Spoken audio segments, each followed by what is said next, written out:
said, this one is a change of the heart, not a change of a president. So people say he's supporting Ramaphosa. I've never met Ramaphosa in my life. I've no benefit from him. What I'm trying to explain is South Africa's change of fortune will come from change of hearts. Hello guys, welcome to Amor-Zone TV. I hope you are okay.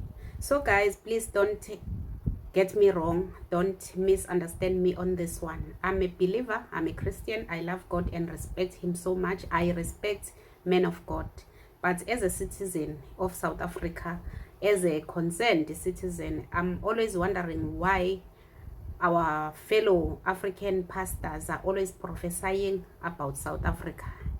And it's so sad because every prophecy from outside is doom, is a bad prophecy, bad news about South Africa. And we have our own prophets, bishop. They are not prophesying about their own country. I don't know why. And same as these prophets from Africa, they are not prophesying about their own countries. That's why that's my concern about all this. And every time it's bad news for South Africa, the same country that is taking care of their people. South Africa, sir, ma'am, if you are from South Africa, your country is about to bend. Listen to me. Listen to me. At least at this point in time, it's still a warning. You can still pray. This Zimbabwe, if you don't pray, this Zimbabwe will become like Christmas for you. You will jump the border. We will be trying to prevent you from coming. So you see where the prophecy is going to. Now, South Africans will run to Zimbabwe because Zimbabwe will become a Christmas to South Africans because they don't want to change their hearts. They are disliking their fellow Africans. That is why God is going to punish or whatever doom that is coming for South Africa that will cause them to run to Zimbabwe. And them as Zimbabweans, they will try to stop us from entering their country because of our hearts. I used to say about this country, you see, and I gave you this South African prophecy based on the rand being at its highest now, at its strongest, around 60 to the US dollar. So if you are hearing me, every declaration of any economist is South Africa's rand is going to go stronger and stronger. It's only me. So when I give you this, it's not easy. Do you honestly think my mother is Shangani? You can understand. We trace their beginnings and their origin, it will be South Africa. So don't think I'm targeting South Africa. No, I'm just giving what God said. And he didn't say, I want to kill South Africans. He simply said, this one is a change of the heart, not a change of a president. So people say he's supporting Ramaphosa. I've never met Ramaphosa in my life. I have no benefit from him.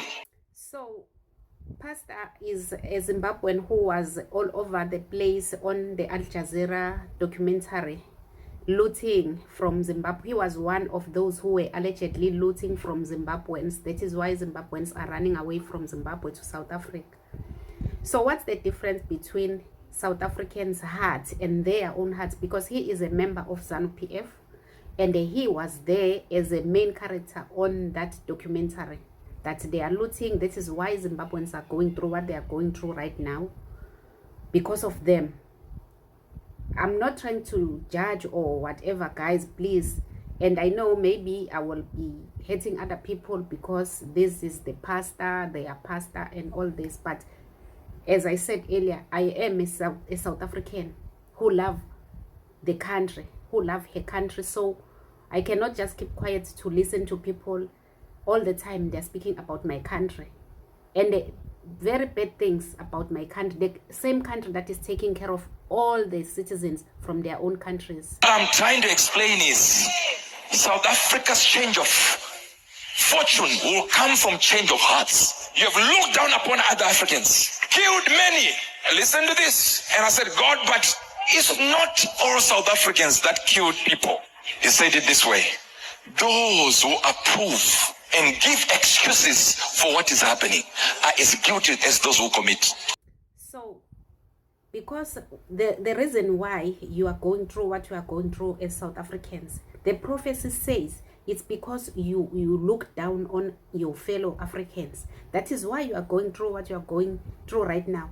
And he, during the revelation or vision, whatever that was going on there, he asked God, why, what about those who are not wicked? What about those who are like are not xenophobic, they don't dislike their fellow Africans. God said, as long as you approve of what those who are guilty are doing, you are giving excuses, you are as guilty as those who are unaliving their fellow Africans. It's these fake prophets that have come to South Africa that have messed up our country. We say, is these fake prophets that are coming into our country that are messing up our country. This is what the pastor is saying. Of course, we are complaining about the fake pastors who are coming to mess up our country. Is it a crime to complain about those? Why is the pastor defending the fake pastors that are coming into South Africa? Why? Is it not clear that it's not allowed in any country for a pastor from somewhere to come and loot in the country, to destroy or to mislead the citizens of the country in the name of being a pastor? Why is he blaming us for doing that? If you think like that, I don't know how you are able to breathe with that kind of little sense. I don't know how you can be that stupid and be able to breathe when your hatred is too much that you oppose people that have come to your country. I'm not part of that. I've never been to your country in that sense of staying there. But the reality is, God wants you to change your hearts. And it will start with the church. Change hearts. We are all human beings. No human being has the power to kill another person, is the authority to kill another person for the sake of, I just don't like you. It is not an indictment on your country. It is a prophetic word. A prophetic word to show you what God is saying.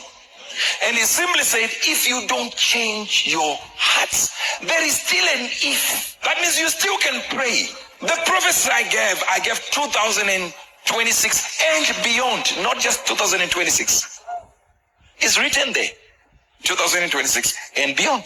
But people not listening. He said 2026, this is going to happen.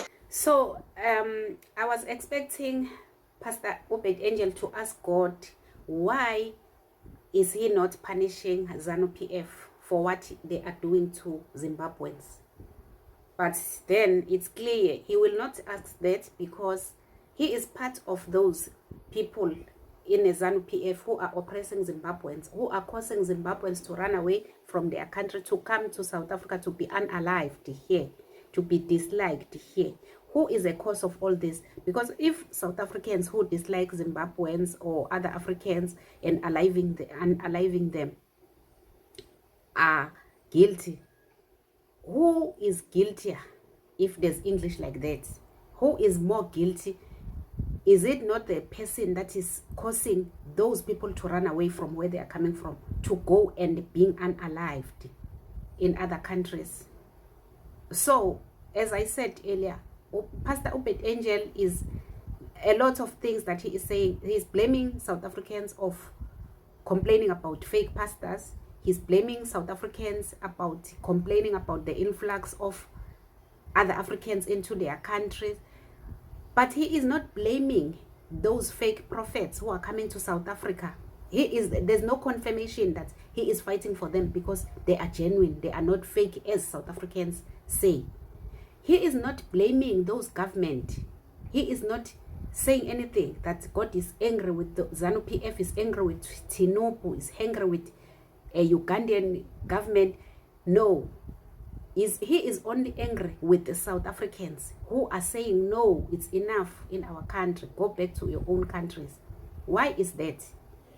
You see, that is why I said, guys, please forgive me in advance. Those maybe I may like offending other people in any ways, because I know he's a pastor, he's a man of God, and maybe he is your pastor, so please forgive me, but I have to say something. This is my country.